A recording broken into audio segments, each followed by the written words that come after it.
Yan guys, ito yung shafting niya. Ayan oh. Ganda pa oh. Oh. Ayan. Sariwa pa. Dito guys, subukan muna natin siyang palitan ng thermal fuse. Tingnan natin kung normal yung andar niya. Kasi na-encounter ko sa ganito guys, sa experience ko. Once na bumigay talaga yung pinaka motor niya, lalo na ito Hanabishi to or Fukuda. Ito parehas lang kasi ng motor ng Hanabishi. Yan.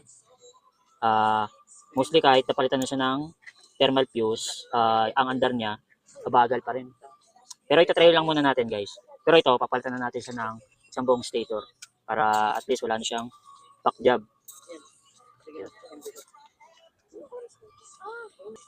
Ito po guys, ano pala, i-direkta muna natin para hindi sayang yung pinaka thermal fuse na ilalagay natin. I-direct muna natin siya, i-bypass muna natin.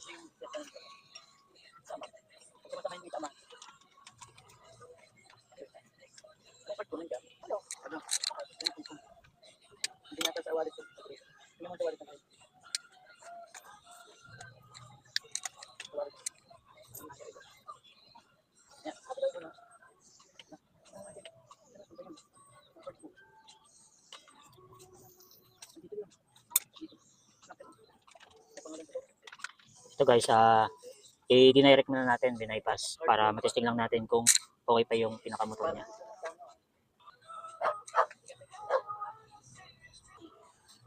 Yan guys, naka-speed 1 tayo ha.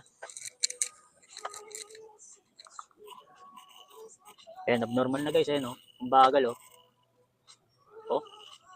Ang bagal oh. Tapos dito, papansin mo dito, may nag-i-spark siya diyan sa may loob ng winding. Ayun oh. Ayun oh, nakita niyo ba? Ayun oh.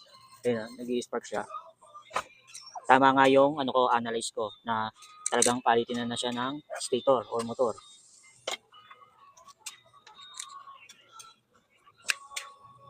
Yan, pinutol ko na. Ayun lang guys, tatandaan nyo, kung okay naman yung shaft embossing niya, then yung capacitor okay, then nabasted yung pinaka thermal fuse niya, possible yon sa may pinaka stator na yung problema. Lalo na kapag ganito na, siguro ano na to, almost year na rin tong electric fan na to. Ayan o, Fukuda. Tsaka sa ano niya pa lang, physical dito. Wait lang ha. Wait ako.